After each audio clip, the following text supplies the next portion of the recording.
After 5 years of war, it's almost impossible to determine the exact number of victims. Added to the casualties caused by the conflict are all those who have died at home: pregnant women, people with cardiovascular diseases, children who should have been vaccinated. Because the past 5 years of war have also been 5 years of attacks on the provision of healthcare. Doctors thrown into jail, patients arrested in their hospital beds, medical centres bombed. Syrian doctors we were working with were telling us about the humanitarian and medical situation in areas held by the opposition in 2011, and we went public with that information.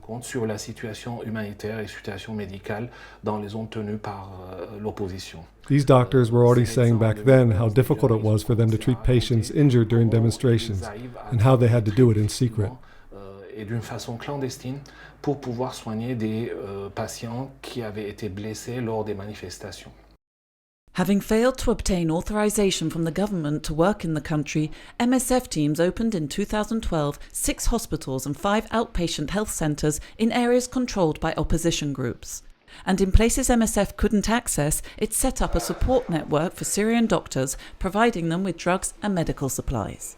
But after the abduction in 2014 of several staff members by so-called Islamic State, almost all the international teams were pulled out of Syria. Unable to obtain guarantees regarding the safety of its teams, MSF is now forced to limit its assistance to providing remote support from neighbouring countries to Syrian doctors, whose work has become even more dangerous than ever.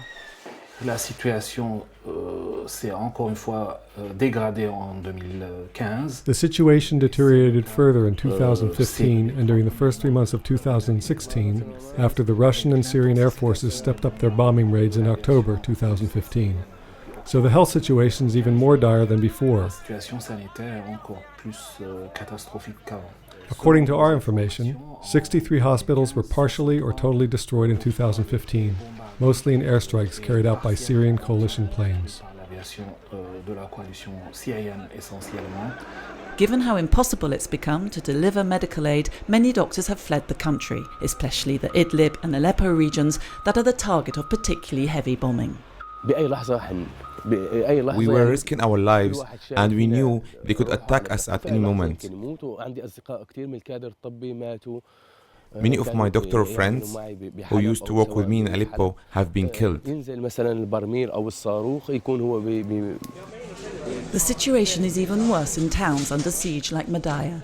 Despite the intense media coverage of the humanitarian convoys, their inhabitants continue to starve to death.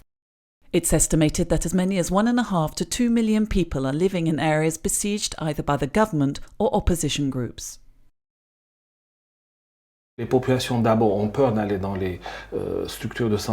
First off, people are frightened of going to health facilities because they're the target of systematic attacks. And even if they're brave enough, they often don't get the medical care they need because they don't have the necessary drugs to treat, say, heart disease or respiratory problems like asthma or diabetes. Even common illnesses, diarrhea for example, aren't being treated properly in areas under siege because of the drug shortage. Aujourd'hui, ces maladies ne sont pas traitées correctement dans les zones assiégées, faute de médicaments. Confronted with all this, Syrians who can try and leave the country at the first available opportunity. More than 100,000 people are amassed along the Turkish and Jordanian borders, but these borders remain closed.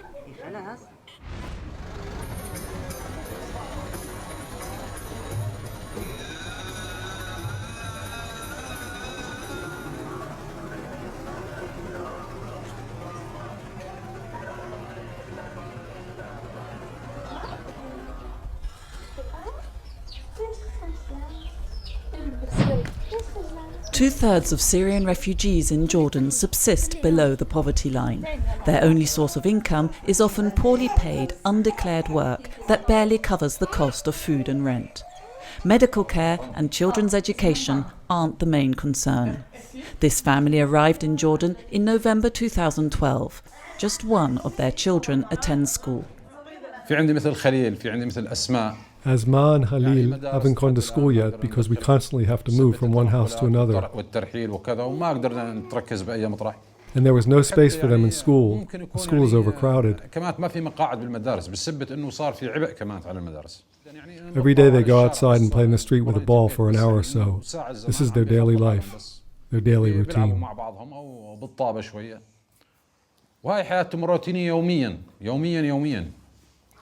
Haunted by memories of Syria, Khalil is being helped by a psychologist from Médicos Sem Fronteiras. Fear, nightmares and aggression are the primary symptoms of the 169 patients receiving treatment. Among them are children and teenagers who have seen their loved ones die, their homes destroyed, their families scattered.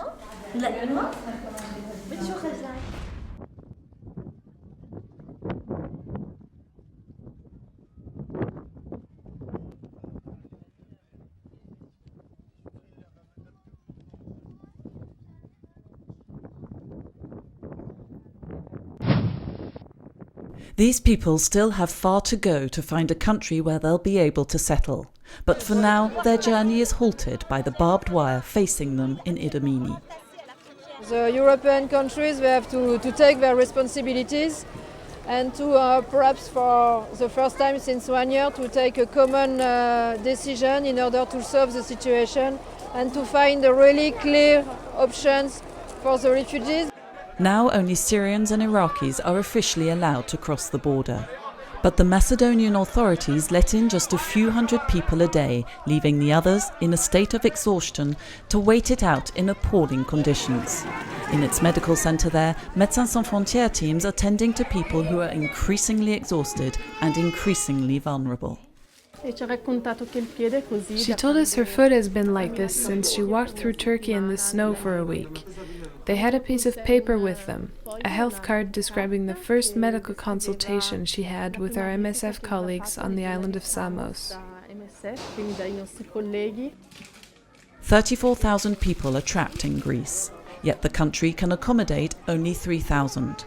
This is an emergency that Greece can't manage without help from its neighbours.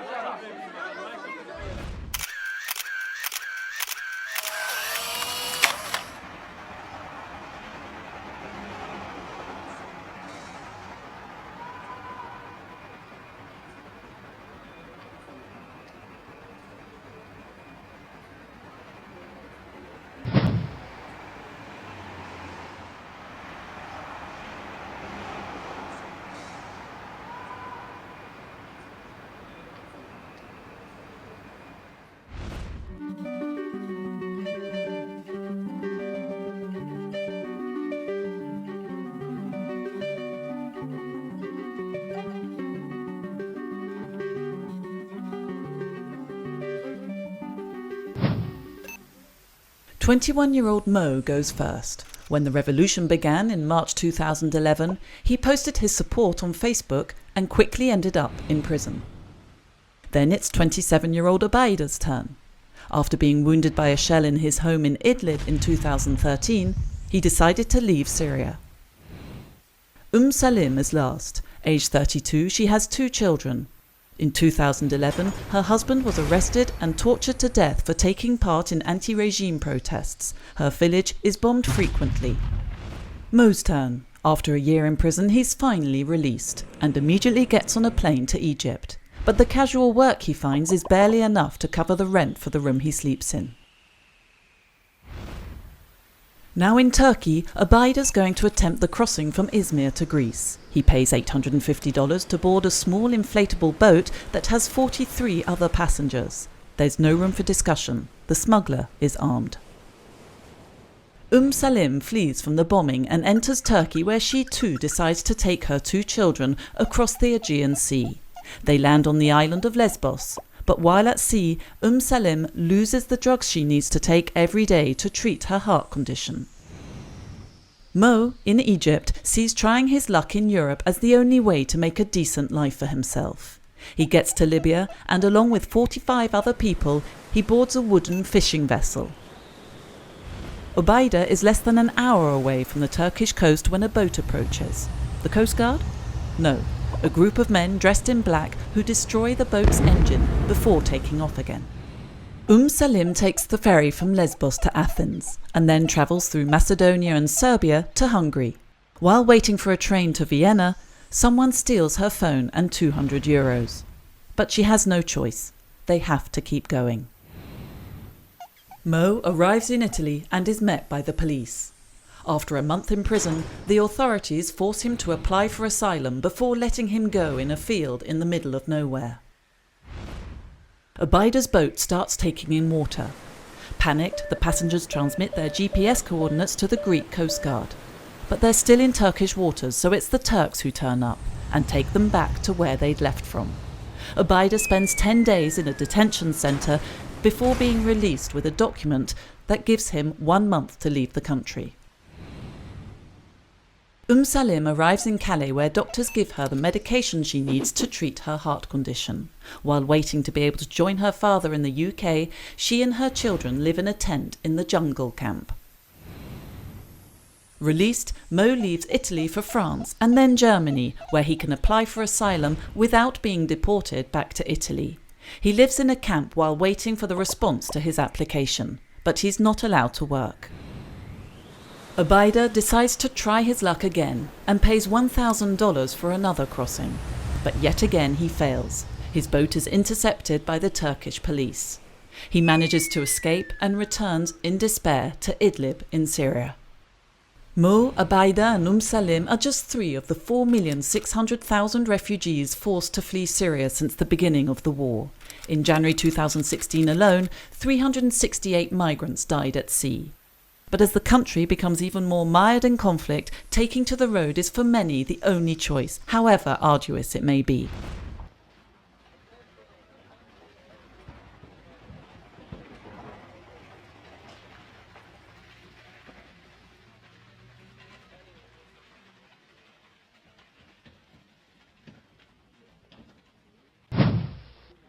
هاي كامب نيجي نقعد فيها على أساس بده يشيلوه. بده يشيلوه ما فينا وين بدنا ننام. برا ما فينا ننام.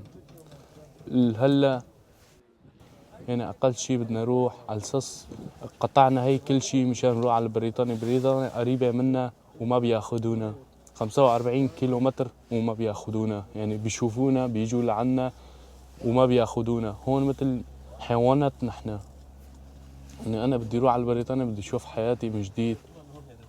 يعني بدي أنسى السورية كلها. يعني من جدودكم ساعدونا. أنا بدي أروح على بريطانيا بدي أروح عند أخوي بقى شوف أدرس هنيك بعمل شي هنيك بشتغل بعمل شي يعني مستقبلي بقى أدرس أعمل شي عند أخوي. أنا لساتي صغير ما بعرف شي يعني أنا شو بدي أعمل هون الدنيا. نحن عمرنا 17 سنة صار لها 5 سنين سوريا خربت كل شيء.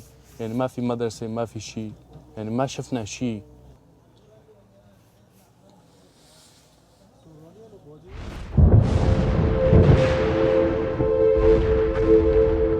والله ضيعتنا كثير صار فيها قتلى. صار في 350 قتيل بما فيها. يعني اللي ماشي ما عاد يعرف وين بده يروح واللي قاعد مش مأمن على حاله.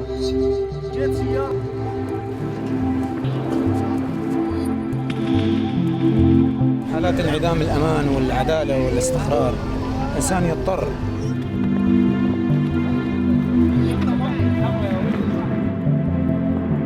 هناك اعتقاد أنه نحن في وطننا أموات فنموت أحسن ما نبقى أموات هناك.